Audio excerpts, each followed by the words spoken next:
हे guys, welcome back. हमने cell signalling तो पढ़ लिया, लेकिन अब बात करते हैं कि जो ज़रूरत पड़ती है तो सेल किसी भी टिश्यू को रीजनरेट कैसे करती है। मतलब बॉडी का रिपेयर सिस्टम आखिर है क्या? तो इसका आंसर है स्टेम सेल्स में। तो चलिए अब इसे ही डिटेल में समझते हैं। स्टेम सेल्स एक अनडिफरेंशिएटेड सेल होती है। इसके पास दो यूनिक प्रॉपर्टीज़ होती है। पहला, सेल्फ रिन्यूअल यानी खुद की आइडेंटिकल कॉपी बनाना। स्टेम सेल डिवाइड होने के बाद भी स्टेम सेल्स ही बनाती रहती है। और second property, differentiation. Stem cell different specialise cell भी बना सकती है, जैसे कि neuron, muscle cell, blood cell and skin cell. ये दोनों प्रॉपर्टीज़ किसी और मैच्योर सेल में प्रेजेंट नहीं होती। ये सिर्फ स्टेम सेल का ही कैरेक्टरिस्टिक फीचर है। अब बॉडी में स्टेम सेल की क्या ज़रूरत है? इस सवाल के जवाब से पहले आप इमेजिन करो कि हर दिन लाखों स्किन सेल मर रही होती है, ब्लड सेल कंटिन्यूसली रिप्लेस होती है, इंटेस्टाइनल एपिथेलियल सेल 3 से 5 दिन में रिप्लेस हो जाती है। ये रिप्लेसमेंट कौन करता है? ये स्टेम सेल ही करती है। यही है स्टेम सेल का इम्पॉर्टेंस। अब आते हैं अगले टॉपिक पर, पोटेंसी। पोटेंसी का मतलब है स्टेम सेल कितने डिफरेंट सेल टाइप्स बना सकती है। जितनी ज़्यादा पोटेंसी होगी उतना ज़्यादा डिफरेंशिएशन कैपेसिटी होगी। इसमें भी कुछ टाइप्स हैं। सबसे पहला है टोटिपोटेंट स्टेम सेल। ये सबसे हाईएस्ट पोटेंसी मेंटेन करती है। ये पूरे ऑर्गेनिज्म को बना सकती है और एक्स्ट्रा एम्ब्रियोनिक टिश्यू को भी डेवलप कर सकती है। फॉर एग्जांपल जाइगोट और कुछ ब्लास्टोमियर सेल्स जो स्टार्टिंग में बनते हैं। सिर्फ टोटिपोटेंट सेल ही है जो पूरे ऑर्गेनिज्म का फॉर्मेशन कर सकती है। उसके बाद आती है प्लूरिपोटेंट स्टेम सेल। ये बॉडी के ऑलमोस्ट सारे टिश्यू बना सकती है, लेकिन प्लासेंटा को नहीं बना सकती।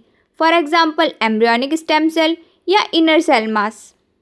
थर्ड आता है multipotent stem cell. Limited number of related cell type बनाने के लिए इसका यूज़ होता है। For example hematopoietic stem cell, ये आरबीसी, डब्ल्यूबीसी, प्लेटलेट सब बना सकती है, लेकिन न्यूरॉन्स का फॉर्मेशन नहीं कर सकती। उसके बाद आते हैं ऑलिगोपोटेंट स्टेम सेल। सिर्फ कुछ क्लोजली रिलेटेड सेल्स के फॉर्मेशन के लिए इनका यूज़ होता है। For example lymphoid stem cell. ये टॉपिक जनरली एक लाइन के लिए इनफ है। अब आते हैं अगली, यूनिपोटेंट स्टेम सेल। सिर्फ एक ही सेल टाइप बना सकती है, मतलब इनमें सेल्फ रिन्यूअल प्रेजेंट होता है, लेकिन मसल सैटेलाइट सेल्स जैसे कि वो खुद का ही मसल फॉर्मेशन करती है, दूसरी cell, neuron cell, blood cell इनका फॉर्मेशन नहीं कर सकती है। मतलब एक ही टाइप की सेल बनाएगी। इन सारी स्टेम सेल के सीक्वेंस को याद करने के लिए एक निमोनिक है, top people make outstanding universities.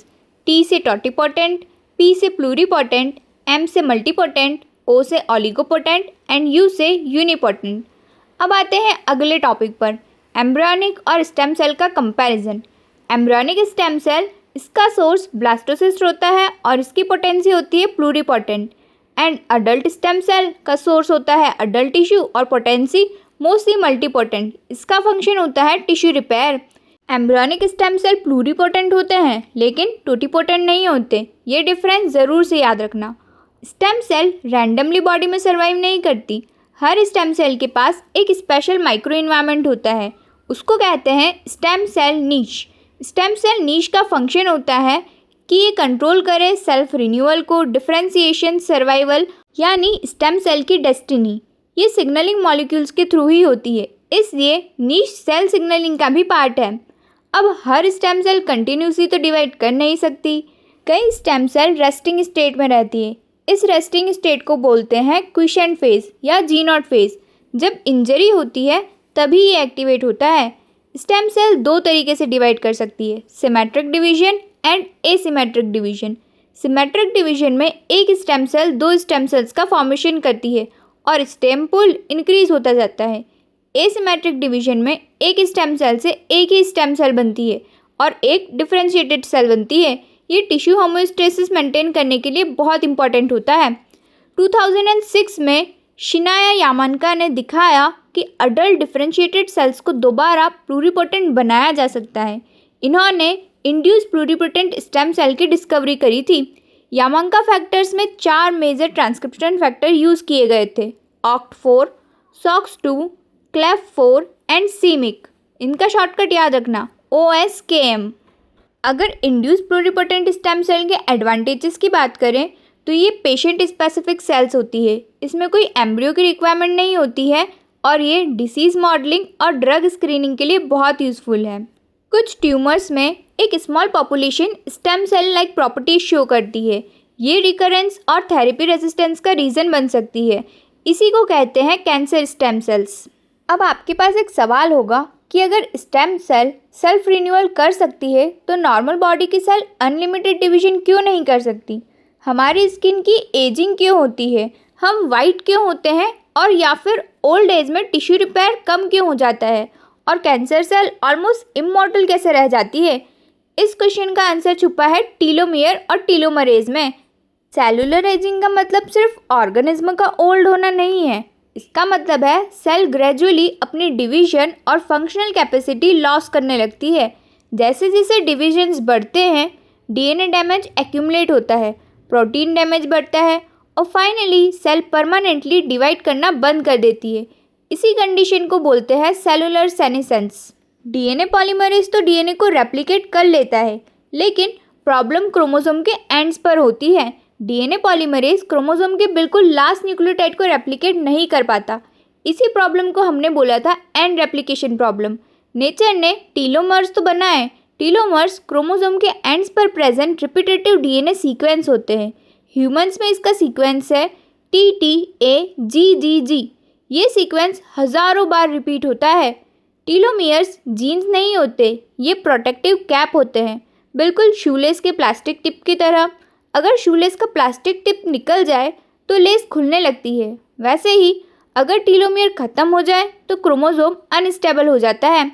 हर सेल डिवीजन के बाद टीलोमियर थोड़ा थोड़ा छोटा होता जाता है। ये बहुत नॉर्मल प्रोसेस है। एक दो डिविजन्स में प्रॉब्लम नहीं आती, लेकिन मल्टीपल डिविजन्स के बाद टीलोमियर क्रिटिकली बहुत छोटा हो जाता है, जिसके कारण टीलोमियर शॉर्टनिंग होती है। 1961 में लियोनार्ड हेफ्लिक ने ऑब्जर्व किया कि ह्यूमंस नॉर्मली अनलिमिटेड डिवाइड नहीं कर सकते, क्योंकि वो लगभग 40 to 60 डिविजन्स के बाद ही परमानेंटली उनकी सेल्स डिवीजन करना स्टॉप हो जाती है। इसे ही उन्होंने बोला था Hayflick limit. Hayflick limit is due to telomere shortening, not due to nutrient deficiency. जब टीलोमियर बहुत छोटे हो जाते हैं, सेल डिटेक्ट करती है कि क्रोमोसोम अनसेफ है और डीएनए डैमेज रिस्पॉन्स एक्टिवेट हो जाता है। P53 एक्टिवेट होकर P21 को एक्टिवेट करता है और सेल साइकिल परमानेंटली अरेस्ट हो जाती है। यही स्टेज होती है सेनेसेंस की। सेनेसेंस का मतलब है सेल जिंदा तो है, लेकिन डिवाइड नहीं करेगी। ये एपोप्टोसिस भी नहीं है, क्योंकि यहाँ सेल मेटाबॉलिकली एक्टिव रहती है। बस प्रोलिफरेशन परमानेंटली स्टॉप हो जाता है। अब बहुत सारे स्टूडेंट क्विसेंट स्टेज और सेनेसेंस में कंफ्यूज होते हैं। क्विसेंट स्टेज में सेल टेम्परेरी अरेस्ट होती है, ये रिवर्सिबल है और स्टेम सेल में तो बहुत कॉमन है। लेकिन सेनेसेंस, यहाँ सेल परमानेंटली अरेस्ट हो जाती है, ये इरिवर्सिबल है। यहाँ सिर्फ सेल जिंदा रहती है। और एपोप्टोसिस तो हमें पता ही है, प्रोग्राम सेल डेथ। यहाँ तो सेल डिस्ट्रॉय ही हो जाती है। अब एक सवाल आता है, क्या हर सेल में टीलोमियर कंटिन्यूसली छोटा होता रहता है? तो बिल्कुल नहीं। कुछ सेल्स में एंजाइम प्रेजेंट होती है टीलोमरेज। ये टीलोमर को दोबारा से एक्सटेंड कर देती है। टीलोमरेज एक राइबोन्यूक्लियोप्रोटीन एंजाइम है। इसमें दो इम्पॉर्टेंट कंपोनेंट होते हैं। पहला टर्ट, टीलोमरेज रिवर्स ट्रांसक्रिप्टेस, और दूसरा TERC, आरएनए टेम्पलेट। ये आरएनए टेम्पलेट यूज़ करके टीलोमियर सीक्वेंस को ऐड करता है। Telomerase enzyme mainly highly active होती है जर्म सेल में, स्टेम सेल में और एम्ब्रियोनिक सेल में, और लो एक्टिविटी दिखाती है मोस्टली नॉर्मल सोमेटिक सेल में। अब सबसे इम्पॉर्टेंट इंटीग्रेशन तब आता है जब कैंसर सेल कंटिन्यूसली डिवाइड करती है। इसका एक रीज़न है, क्योंकि बहुत सारे कैंसर्स में टीलोमरेज रीएक्टिवेट हो जाता है और टीलोमियर शॉर्ट ही नहीं होता। मतलब कैंसर सेल हेफ्लिक लिमिट को अवॉइड करके अनलिमिटेड सेल डिवीजन करती है। इसी वजह से कैंसर सेल्स को इमॉर्टल सेल्स भी बोला जाता है। जब टीलोमियर डैमेज होता है तो ATM ATR एक्टिवेट होते हैं और P53 P21 को एक्टिवेट करके CDK का इनिबिशन करके सेल साइकिल को अरेस्ट करता है, जिससे सेल सेनेसेंस में चले जाती है। लेकिन ये सेनेसेंस का दूसरा पाथवे है P16RB पाथवे। P16 CDK4 और 6 को इनहिबिट करके RB को एक्टिव करता है। यहाँ भी सेल साइकिल अरेस्ट हो जाती है, यानी सेनेसेंस दो मेजर पाथवेज से रेगुलेट होता है, P5321 एंड P16RB। बहुत सारे लोगों को लगता है कि एजिंग और कैंसर दोनों अपोजिट है, लेकिन ये कनेक्टेड है। एजिंग एक्सेसिव सेनेसेंस में होता है, जब रिपेयर कम हो जाता है तब ओल्ड एज आ जाती है, और कैंसर सेनेसेंस को बाईपास कर देता है, अनलिमिटेड डिवीजन करके ट्यूमर का फॉर्मेशन करता है। जैसा कि हमने समझा था, स्टेम सेल रिपीटेडली डिवाइड करती है। अगर टीलोमरेज नहीं होगा तो स्टेम सेल भी जल्दी सेनेसेंस हो जाएगी, इसलिए स्टेम सेल में telomerase activity normal somatic cell से बहुत ज़्यादा होती है।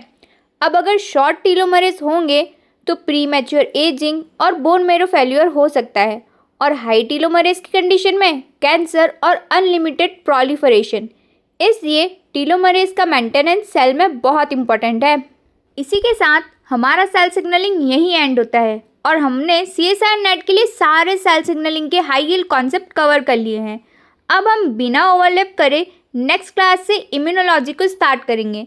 तो मिलते हैं आपसे नेक्स्ट वीडियो में। Thank you so much for watching.